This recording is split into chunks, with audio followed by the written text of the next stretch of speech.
Thank you for coming here. And today we want to talk about love. What is love? Because in the present world, the word love is spoiled. It is used randomly.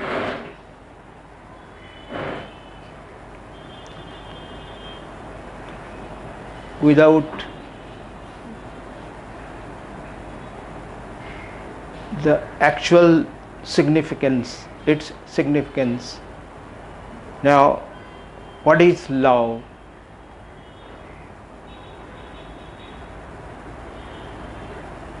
Can love be known?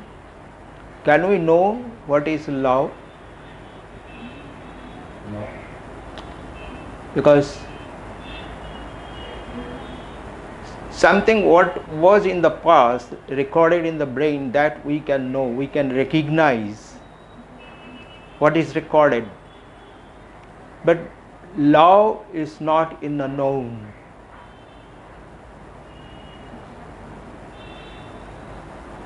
Thought is known, because thought is the response of memory. What is known is expressed in terms of thought. We recognize what is known. If we see what we have in our experience right now, we see and we hear, we say we know it.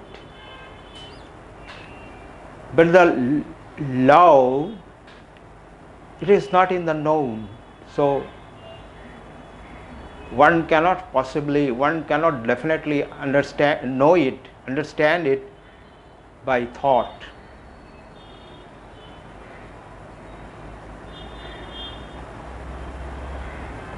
It is in the realm of unknown. So it is wise to understand first what is not love. Understand the negative.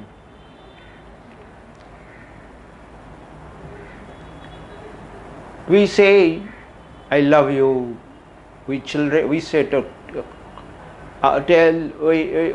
to our children, to our husbands, our wives, our friends, I love you. But is that love? Is the word love? Is the word love love?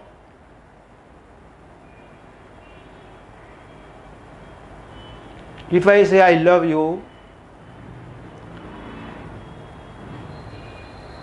I want to possess you.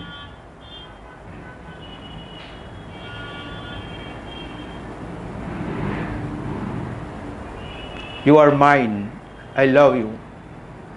This attachment, is that love? No. Because if that is love, then possessing somebody or something, that is love. Love is not possession. Possessing something or somebody is not definitely love. I love my children, I love my wife, I love my husband, I love my boss, I love my colleague.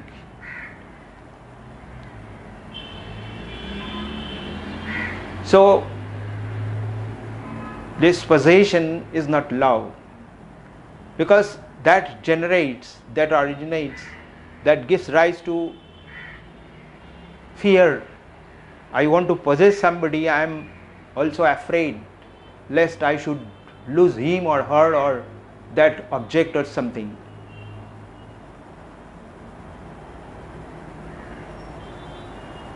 I may also be cruel to somebody if I see somebody is trying to take possession of my thing or my person. So definitely this is not love. Now, is love a sentiment? Now let us see, is love a sentiment? Is love an emotion? It's an emotion. Is love an emotion? Because if it is emotion, you see, I am emotional, somebody has said something, I am emotional. So this emotion is created by thought. Because there is thought, so there is emotion. I am emotional about my religion. This is my religion. So somebody says something low of it, I get disturbed, I get emotional about it. I get sentimental about it. So that sentimentalism, that emotionalism may lead to cruelty. You see, I am emotional about my person, I am emotional about my power, my status. I am sentimental. Somebody says something, I may be cruel to him also. Suppose somebody tries to harm that image. So is cruelty, which is originating from emotionalism, is that love? Because that emotion or sentiment, it comes from thought. Because I have thought about it, I have knowledge about it. Through generation after generation, I have gathered knowledge that is so deep. So I cannot see its low nature if somebody says something about it. So I am hurt.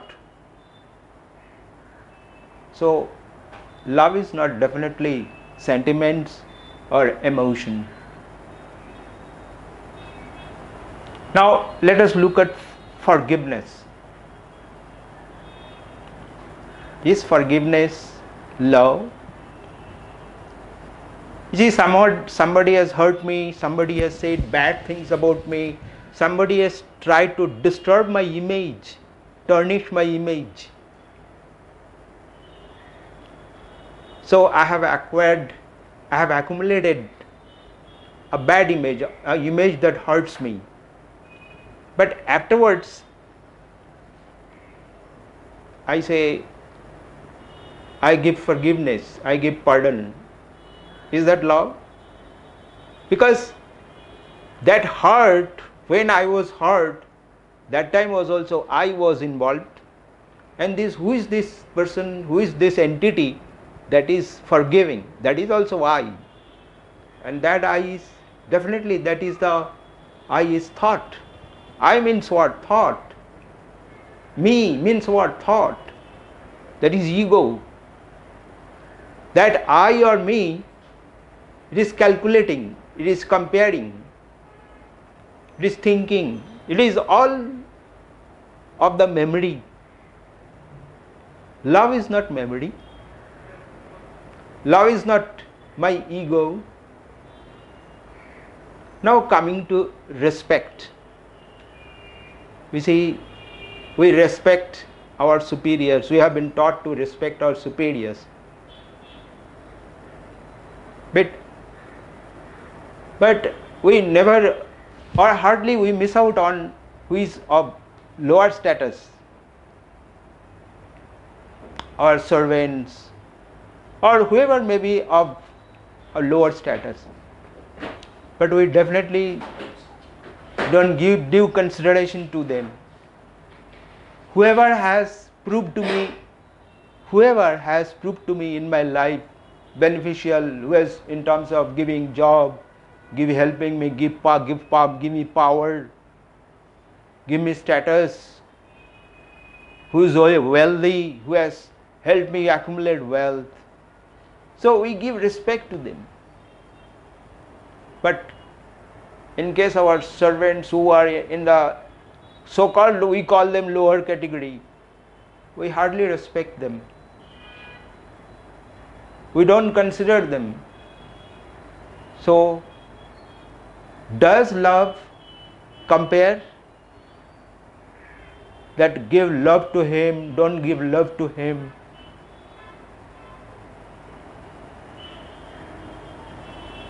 So what is left? Now definitely this thinking process has nothing to do with love, because this I, that is me, that is basically, it wants to make myself secure. It wants to make myself stable. So when it comes to making myself me, that is ego.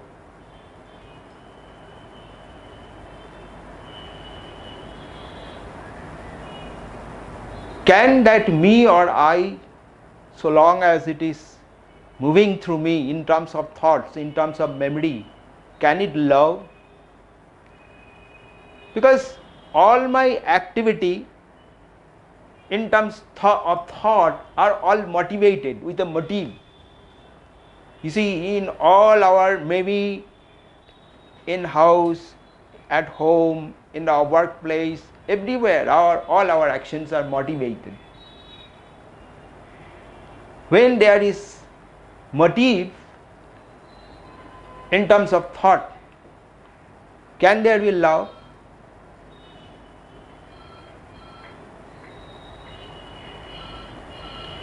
Can motivated action give stability, security?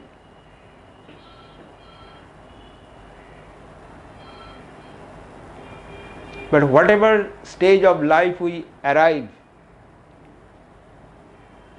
we feel we have to make ourselves still secure, more stable.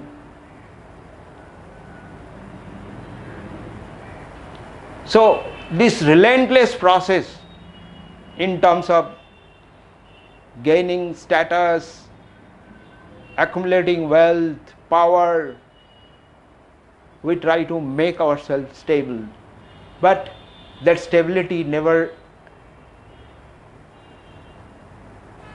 obtainable, it is not reachable.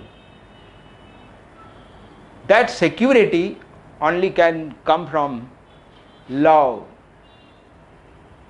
Love is when I is not, when me is not, then there is love.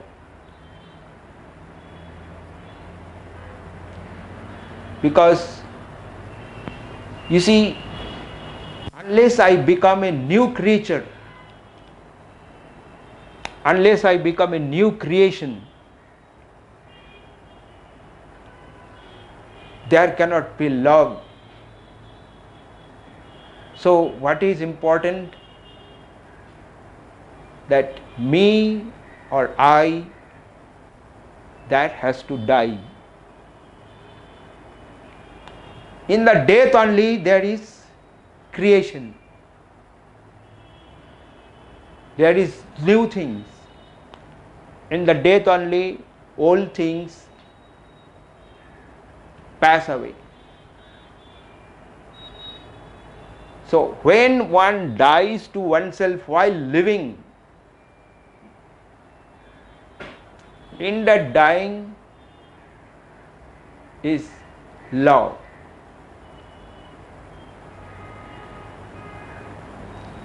That me or I,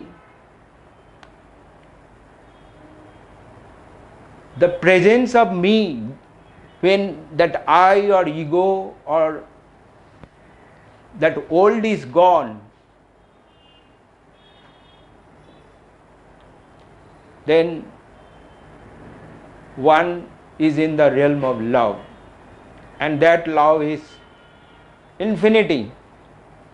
There is no limit, that is unlimited. Now in the whole creation in the universe, it is all through power of love it is moving. Everywhere, the whole universe, the sun, moon, everything, the nature, that is the one link, that power of love, that love, that connects everything. That is why we are all connected. So it is very important to understand that so long as me is there, I is there, there cannot be love. Now,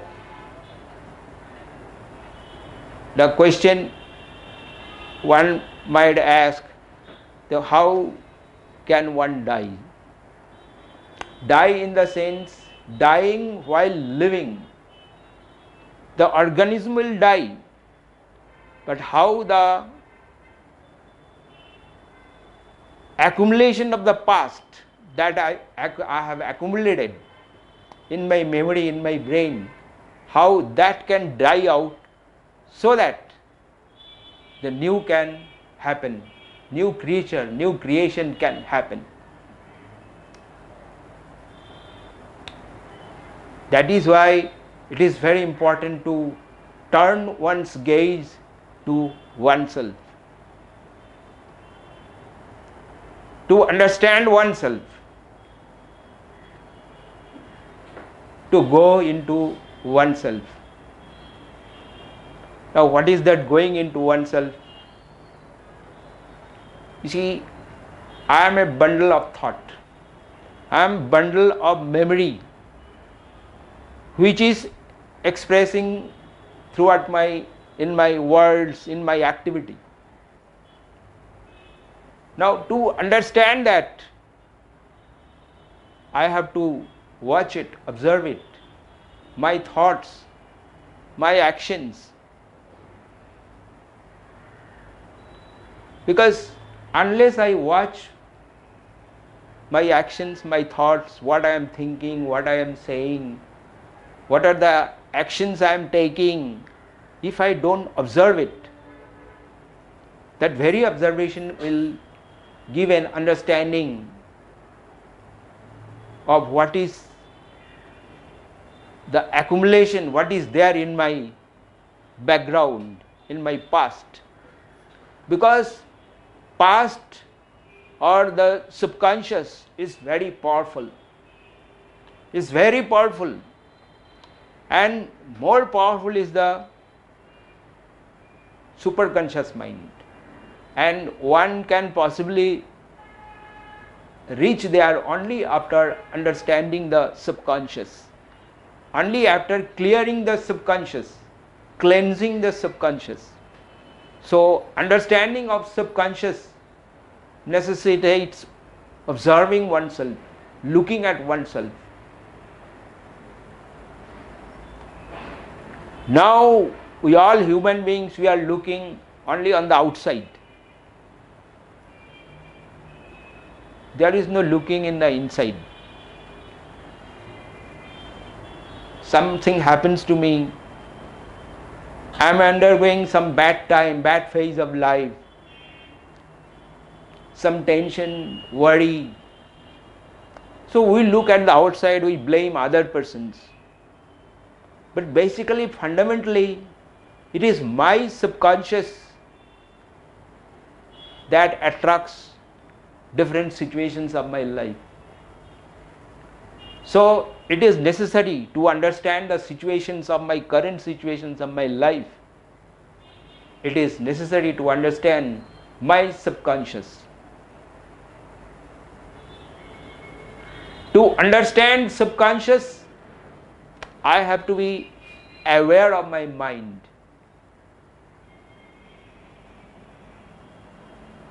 So that awareness will gradually release whatever inside, subdued inside of me, it will release. So I can see it. Currently what is happening, anything that is coming that I don't like, that is coming up, rising up in my mind, I don't want to look at it, I am subduing it. But that subduing, that putting down, that suppressing does not clear the that subconscious hidden. So what is wise is to give a freedom to that hidden subconscious, so I can have clarity of my life. And clarity of one's life means you can understand the other human beings also, because fundamentally all human beings are same. I have also emotion, they have also emotion. They are afraid, I am also afraid. They some become greedy, I am also becoming greedy. I am jealous, they are also jealous. Only the expression may be different. The form may be different. Whatever is happening in different life, I have also pain, I have also sorrow. So anywhere in the world, all human beings are fundamentally same. So understanding the myself is understanding the world. That is why I am the world. Whatever is inside of me, it is there out there. So I am the world.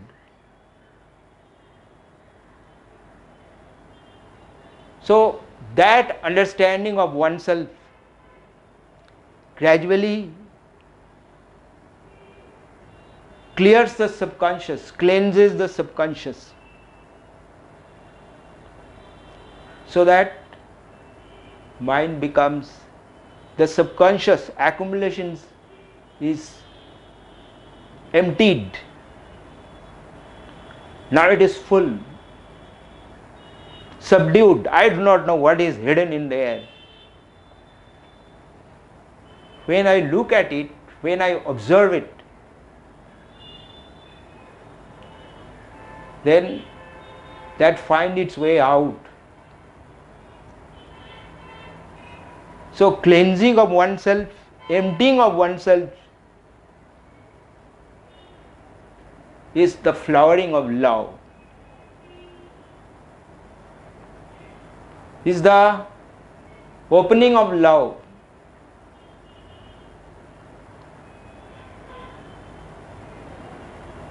You see, if I want to understand something, if I understand somebody, if I want to understand myself, I must watch. It is everywhere, watching. Watching is understanding, observing is understanding. So that watchfulness, that observing is very important. Now see, look at the world today. Everywhere there is violence. Everywhere there is cruelty, fighting, corruption, greediness, jealousy. What's that indicate? No love.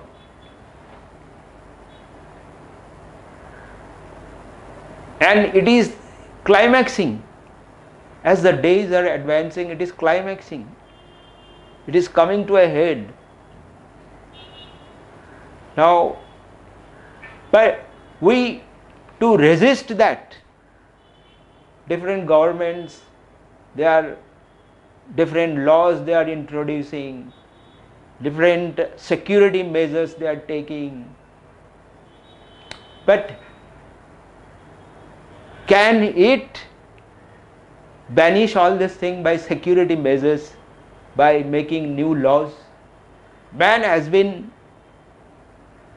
adopting all these steps, the measures to control violence, corruption, but for decades, since the beginning, but has it been controlled? It is ever on the rise, ever increasing. So the solution is not making new laws, taking security measures, giving security, That is not the way. Because this society that we see today, it is the product of all human beings. It is the result of all our accumulated thinking, accumulated activity, selfish activity. So the solution lies in myself, not trying to correct others. Whoever in the charge in society, let them do whatever they do. But I understand, I see, this is the status, the correction, the purification, sanitization, it starts from me. Because in the world there is no love. It is due to the absence of love. This is what is happening. So this I can see in the world. This is what is happening. And this is my thoughts, my thinking process. I see that this is my thinking process, my thoughts. This is all creating. So if that is what I see today, will I not look at myself? Would I not see what is there, what is this violence that is inside of me? In very observing, very unearthing of the hidden violence that is inside of me, the seed, the understanding of that itself is the springing of love.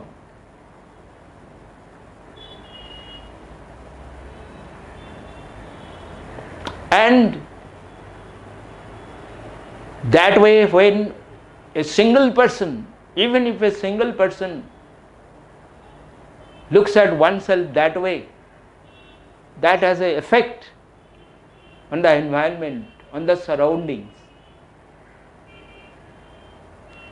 Because love, it does not judge. It does not say, I'll give you love to that person, to he is a good person, bad person. To love everybody is equal. It affects everybody equally. Like the sun's rays, it does not differentiate. The sun gives its sunshine to all without any division, without any differentiation, distinction. So it is a state of being, it is a state of isness, it is in the state of meditation that there is love. And that meditation, that of isness of being, the state of being, that comes only when one understood himself, only when one has understood himself, one has cleansed himself, one has connected himself with the universe, with the whole creation. One is in all the time in touch with that cosmic energy, that is that cosmic energy being love.